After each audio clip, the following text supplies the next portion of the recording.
Hola, buenas tardes compañeros. Nosotros somos el equipo 4 de la materia microeconomía. Bueno, a nosotros nos tocó el tema de intervención del gobierno. Bueno, la tabla de contenidos es control de precios, establecimiento del precio máximo, establecimiento del precio mínimo, establecimiento de impuestos, aplicación de subsidios. El equipo está integrado por Elpidio Alanís Gutiérrez, Laura Montserrat Ángeles Montoya, Carla Andrea Gámez Bailón, Geraldine Montserrat Morales Barrón, Luis Arturo Serrano Martínez y Karina Soria Hernández. Bueno, compañeros, hola, buenas tardes. Mi nombre es Elpidio Alanís Gutiérrez. Ahí me va a tocar explicar lo que es la intervención del gobierno, que está dividida en dos factores: cómo interviene el gobierno en el precio máximo y el precio mínimo, que es lo que les voy a explicar ahorita.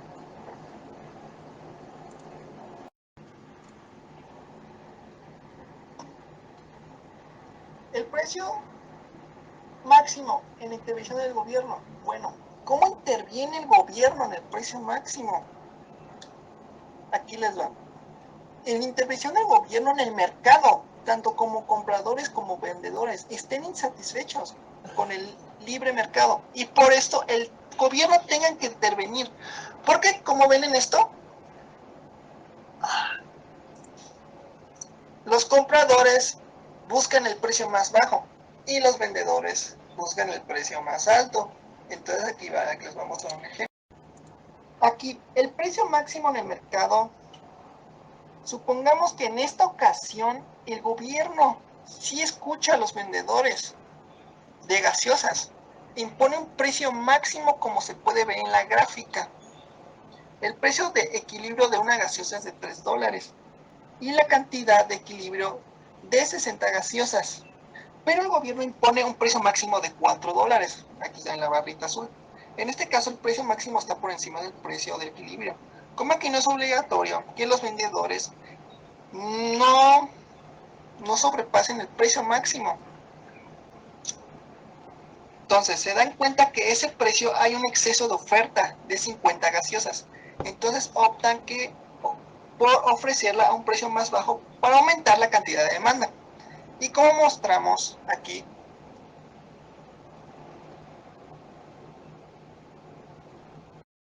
mostramos la interacción entre compradores y vendedores para llegar al mercado a la situación de equilibrio. Si por el contrario del gobierno impone un precio máximo de $2, es decir, por debajo del precio del equilibrio. Bueno, no importa, si las fuerzas del mercado pueden llegar otra vez al precio de equilibrio. Esta vez el precio no puede ser mayor a $2. Este precio máximo está por debajo del precio de equilibrio. Bueno, del precio de equilibrio que provocó una, ineficiencia en el mercado. Bueno, veamos que porque el precio de $2 por gaseosa, los vendedores están dispuestos a ofrecer solo 30 gaseosas. Aquí está en la barrita azul. Mientras que los compradores a ese precio están dispuestos a comprar 80 gaseosas. Es decir que una escasez equivalente a 50 gaseosas no es la mejor opción, porque quedan compradores que no pueden conseguir una gaseosa y los pocos que alcanzan deben esperar y hacer filas para lograr y comprar una en muchas ocasiones. Los gobiernos actúan de una intención de beneficiar a los compradores, pero no todos se benefician a estas, de simples políticas. Desde este punto de vista, es más eficiente el mercado libre y competitivo sin ninguna restricción a los precios. Bueno, ahorita les voy a dar mi opinión, ya hablando de los dos temas, que es precio máximo y precio mínimo. Aquí, en el precio mínimo, el gobierno interviene en el mercado, ya sea a favor de vendedores o de compradores. Vamos a ver los efectos que tiene un precio mínimo impuesto por el gobierno. Supongamos que el gobierno escucha a los vendedores de gaseosas, le piden un precio mínimo porque según ellos el actual precio del equilibrio son de $3 por gaseosa. Es muy bajo. Hay dos posibles casos. Al implementar esta política, el primer caso ocurre cuando el gobierno decretó un precio mínimo por debajo de $3, que es el precio de equilibrio. Por ejemplo, 22 a este precio. 22 a este precio. En este caso no es obligatorio que los vendedores estén dispuestos a ofrecer 30 gaseosas, pero los compradores están dispuestos a adquirir 80 gaseosas, aquí como lo ven en la línea verde. Por eso los vendedores deciden subir el precio para disminuir la demanda y llegar al punto de equilibrio. De nuevo, en este caso la imposición de un precio debajo del precio de equilibrio no tiene ningún efecto en el mercado de gas de ellos. En el segundo caso, aquí está el segundo caso, es cuando el gobierno impone un precio mínimo que queda por encima del precio de equilibrio. Por ejemplo, $4. En tal situación, así las fuerzas del mercado, ofertantes y demandantes, intentan llegar al precio de equilibrio. No lo pueden hacer porque por ley el precio mínimo se tiene que cumplir, como los vendedores no pueden bajar el precio para aumentar la cantidad de demanda. En el mercado se genera un exceso de oferta de 50 gaseosas, pues la cantidad ofrecida es de 90, pero la demanda es de 40 gaseosas. Una vez más, el control de precios por parte del gobierno genera ineficiencia, o sea, no es eficaz, y efectos no deseados para algunos vendedores, para todos. No pueden vender todas sus gaseosas y gran parte se quedan sus refrigeradores. En este tipo de situaciones es mejor un libre mercado sin restricciones, donde los compradores y vendedores puedan comprar y vender todo lo que ellos quieran. Entonces, regresando, está beneficiando a sí misma, no está ayudando a los vendedores ni a los compradores. Tal vez, como dicen,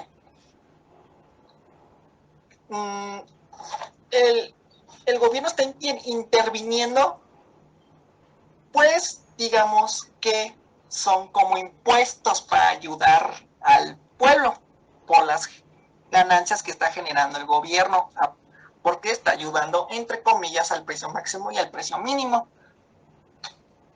Entonces, mi criterio sería que es muy rara la vez que la intervención del gobierno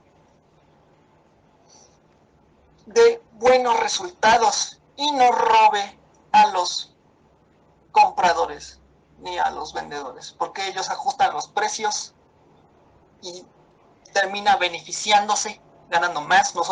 Yo como comprador puedo perder porque estoy comprando algo caro, o como vendedor estoy vendiendo algo caro que ya no me va a dar demanda, o sea, ya no voy a tener mucha demanda. Bueno, muchas gracias por su atención.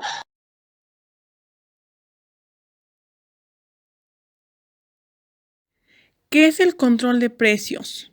El control de precios se refiere a la política pública mediante la cual un gobierno fija la tarifa a pagar por una mercancía o puede establecer una cotización mínima y o máxima.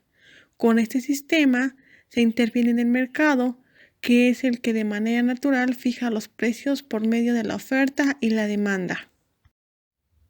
¿Cuáles son los objetivos del control de precios? En primer lugar, evitar incrementos de precios durante periodos de crisis o escasez, o inclusive para asegurar una renta en beneficio de los productores de ciertos bienes, de la misma manera que un subsidio. ¿Cuáles son las desventajas del control de precios? La forma en que los productores saben que hace falta es mediante un precio que sube, y ahí se está señalando que hace falta de ese producto. Y un precio que baja nos indica que hay de sobra producción. Por lo tanto, cuando esos precios son fijados, se deja de emitir la señal correcta para los ofertantes. Y de aquí aparecen problemas como la escasez, fomentan la aparición de mercados negros, puede quitar incentivos a la inversión. Ahora les compartiremos un ejemplo para posterior a ello poder identificar cuáles son los pros y los contras del control de precios. El Estado toma la decisión de establecer un precio máximo de 5 pesos a la venta de cubrebocas y el precio normal era de 9 pesos, por lo que ahora existen menos vendedores de cubrebocas debido a que ese precio de 5 pesos ya no es rentable para la mayoría, lo cual provoca una escasez de mascarillas en el país. Con esta acción, el gobierno evita incrementos de precios durante periodo de crisis, pero también hay personas que necesitan comprar un cubrebocas, ya sea para poder entrar a su empleo, para poder ir a la escuela. Entonces ya no hay ofertantes de cubrebocas. Y lo que pasa en este momento es que se abre un mercado negro donde las personas van a adquirir ese producto que necesitan, no a un precio de 9 pesos, sino mayor aún, digamos a 15 pesos.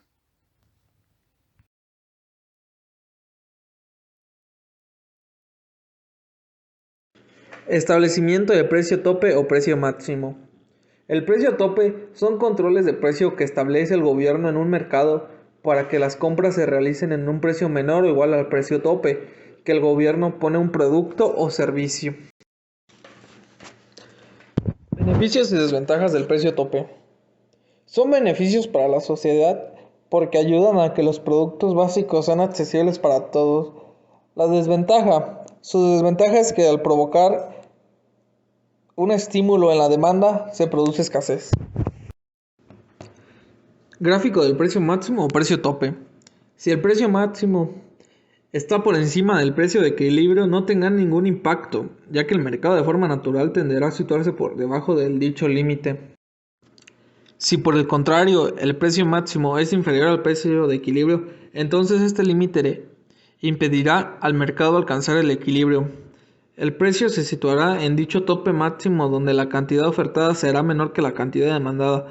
Esto provocará un exceso de demanda, por lo que parte de la misma quedará sin satisfacer. Ejemplo del precio máximo. El Estado emitió una ley para que el precio de alquiler de los apartamentos de la capital bajara a un precio máximo de 16,000 pesos, con el fin de que las personas de escasos recursos tuvieran acceso al equilibrio de una vivienda. Esta decisión no fue muy bien acogida por los dueños de los departamentos, por lo que la gran mayoría optó por no alquilarlos, y otra buena parte continuó alquilándolos, pero no ofrecían financiar obras de mejoras debido a que el precio no les permitía realizarlo. Aquí podemos ver las ventajas y desventajas del precio máximo. Las ventajas es que el gobierno pone un precio para poder ayudar a las personas de escasos recursos que tengan una vivienda, pero a la vez su desventaja es que limita económicamente a los dueños de los apartamentos para que hagan mejoras en la estructura y poder tener una mejor calidad de vivienda. Efectos de un precio máximo. La calidad de los productos baja, genera un mercado negro, recursos desaprovechados. Conclusión. Como conclusión, un precio tope tiene sus ventajas y sus desventajas con el paso del tiempo, y es importante establecer un precio tope en algunos productos o servicios desde necesidades básicas para que las personas puedan acceder a ellos, pero siempre tener en cuenta los riesgos económicos que esto puede tener a un tiempo determinado.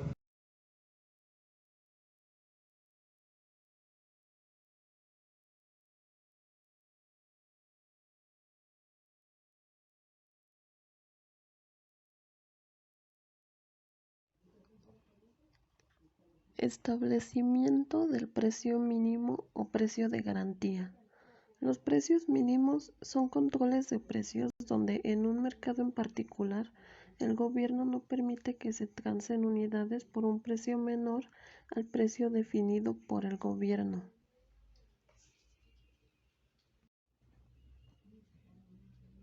Efectos del precio mínimo. El precio mínimo puede dañar más a la sociedad de lo que ayuda. Ayuda a los agricultores o a los pocos trabajadores que llegan a trabajar por el salario mínimo.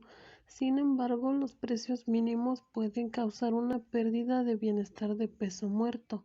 Una pérdida de peso muerto es de eficiencia económica.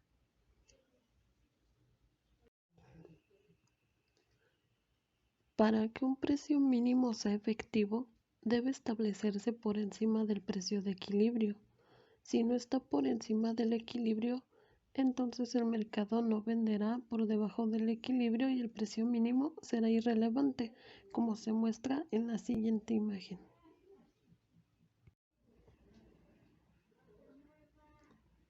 Precio mínimo obligatorio. Un precio mínimo obligatorio es un precio obligatorio que se fija por encima del precio de equilibrio.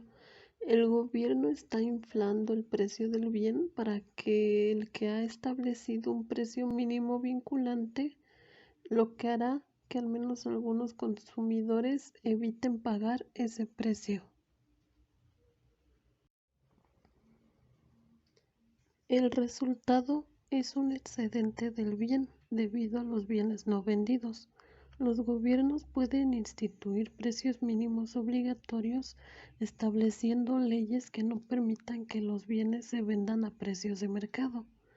También pueden hacerlo manipulando artificialmente la demanda.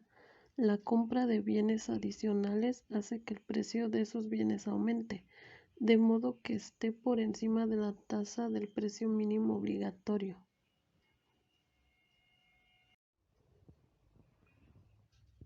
Precio mínimo es el salario mínimo. Este es el precio mínimo que los empleadores pueden pagar a los trabajadores por su trabajo. Lo contrario de un precio mínimo es un precio máximo. Por ejemplo, si el salario mínimo en un estado en particular es de 12 y una empresa quisiera pagar a sus empleados 14 por hora, esto no es un problema, no es un precio mínimo obligatorio. Por el contrario, si una empresa quisiera pagar a los empleados 10, esto no funcionará, porque esa cantidad es menor que el precio mínimo. En este caso, es un precio mínimo obligatorio. Establecimiento de impuestos. El Código Fiscal de la Federación define que impuestos son las contribuciones establecidas en ley que deben pagar las personas físicas o morales que se encuentran en la situación jurídica o de hecho previstas por la misma y que sean distintas de las señaladas en las fracciones 2, 3 y 4 del mismo artículo. En este caso se relaciona a los gobiernos, ya que estos deben pagar sus programas y los fondos provienen principalmente de los impuestos. Tenemos dos principios para organizar el sistema fiscal. El primero es el principio del beneficio, el cual sostiene que los individuos deben ser gravados en proporción al beneficio que reciben de los programas de gobierno. Esto quiere decir que los impuestos de una persona deben estar relacionados con su uso de los bienes públicos, como carreteras o parques públicos. El segundo es el principio de la capacidad del pago, el cual afirma que la cantidad de los impuestos que la gente paga debe relacionarse con su ingreso o riqueza. En este caso, mientras mayor sea esa riqueza o ingreso, mayores deben ser los impuestos. Equidad horizontal. La equidad horizontal es un principio importante, el cual nos dice, quienes son esencialmente iguales deben pagar impuestos esencialmente iguales. La equidad horizontal dicta que la gente que tiene ingresos iguales debe pagar los mismos impuestos. Equidad vertical. La equidad vertical es un principio más controversial, ya que se refiere al tratamiento fiscal de gente que tiene diferentes niveles de ingreso. Este sostiene que la gente en circunstancias desiguales debe ser tratada en forma desigual y justa, pero no hay consenso sobre exactamente cómo se debe aplicar la equidad vertical. Clases de impuestos. Como podemos ver, tenemos tres diferentes clases de impuestos. Son progresivos si representan una mayor fracción del ingreso conforme éste sube. Son proporcionales y consisten en una fracción constante del ingreso. Y son regresivos si representan una carga relativamente mayor para las familias de bajos ingresos que para las familias de altos ingresos. Organización de impuestos. Como vimos en la diapositiva anterior, tenemos que son 3 diferentes clases de impuestos. En esta tabla, de acuerdo a esas clases, vemos cómo estos se organizan. En los impuestos progresivos tenemos el impuesto al ingreso individual, el impuesto predial y a donaciones y los impuestos al ingreso corporativo. En los impuestos proporcionales tenemos el impuesto a la nómina. Y en los impuestos regresivos tenemos los impuestos al consumo, las tarifas aduanales y otros impuestos e ingresos. Clasificación de impuestos. Los impuestos indirectos son aquellos que se cobran sobre los bienes y servicios, por lo que solo se cobran indirectamente a los individuos. Los impuestos indirectos tienen la ventaja de ser más fáciles de recaudar, puesto que se cobran a nivel de ventas al menudeo o al mayoreo. Los impuestos directos se cobran directamente a los individuos y a las empresas. Estos impuestos tienen la ventaja de ser más fáciles de ajustarse a las circunstancias personales, como el tamaño de la familia, los niveles de ingreso, la edad y desde un punto de vista más general a la capacidad del pago. Por último tenemos los tipos de impuestos. En primer lugar tenemos los impuestos de seguridad social. Este se cobra a los trabajadores en el impuesto de nómina. De esta manera reciben prestaciones de jubilación que dependen de su historia salarial. También se financia un programa de incapacidad y un seguro de salud. Otro de ellos es el impuesto corporativo. El impuesto a los ingresos corporativos es un impuesto a las utilidades de las empresas. Impuestos al consumo. El impuesto al valor agregado o IVA es como un impuesto de ventas, pero recauda impuestos en cada etapa de la producción. El impuesto predial se cobra principalmente sobre los inmuebles, terrenos y edificios. Cada localidad establece una tasa anual de impuestos que se cobra sobre el valor catastral de terrenos y estructuras. Otros impuestos. Estos se relacionan estrechamente con impuestos federales análogos. Los impuestos consiguen la mayor parte de sus ingresos de los impuestos generales a las ventas de bienes y servicios.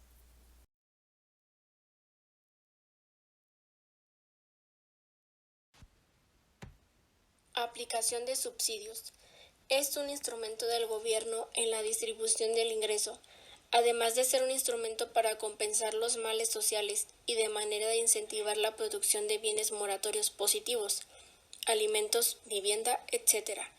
El último párrafo del artículo 28 de la Constitución Política de los Estados Unidos Mexicanos dispone que se podrán otorgar subsidios a actividades prioritarias cuando sean generales, de carácter temporal y no afecten sustancialmente las finanzas de la nación.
Subsidio al empleo.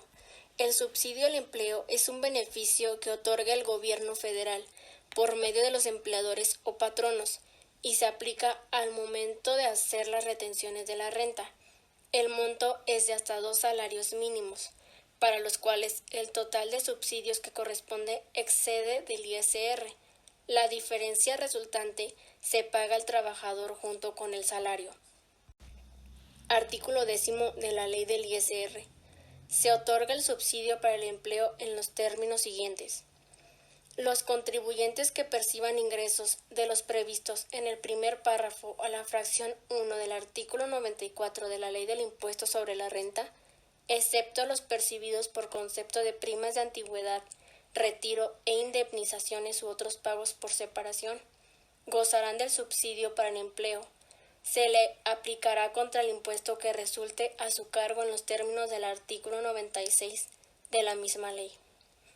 Tampoco aplicará para rendimientos y anticipos obtenidos por miembros de cooperativas de producción, sociales o asociaciones civiles. Los ingresos del subsidio no son acumulables.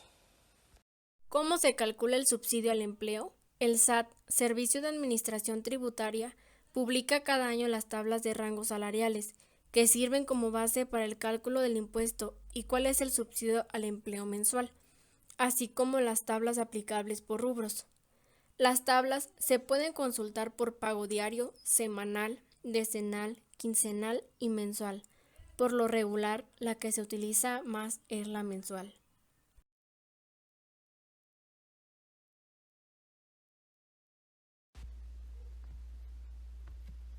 Ejemplo, mi hermana trabaja en una fábrica y su salario es de 6,000 al mes. Paso 1. Nos iremos a la primer tabla y ubicaremos en qué rango se encuentra el salario, pues en este caso el rango en el que se encuentra es en el tercero, de 5,470.93 a los 9,614.66. Entonces al salario se le va a restar el límite inferior, quedando como a los 6,000 menos los 5,470.93, dando como un resultado de 529.07. Paso 2. Al resultado se le va a multiplicar el porcentaje correspondiente en la tabla.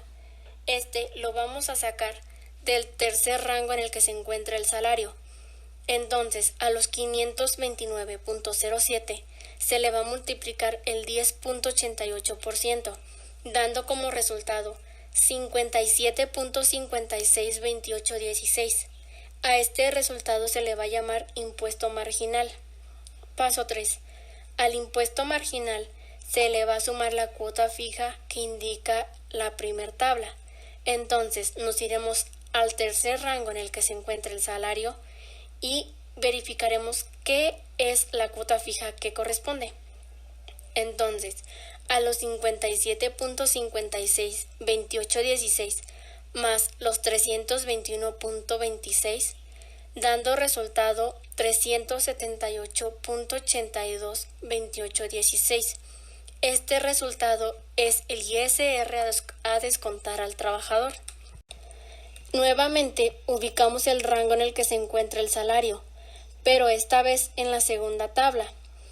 Entonces, checando la segunda tabla, el rango en el que se encuentra es en el octavo, que es de los 5,335.43 a los 6,224.67. El subsidio correspondiente es de 294.63. Paso 4. Al ISR se le restará el subsidio. Entonces, a los 378.822816 menos los 294.63, esto nos quedaría un resultado final de 84.19. Como es cifra positiva, quiere decir que el empleador va a retener dicha cantidad. Si fuese negativo, sería lo que te tocaría como devolución.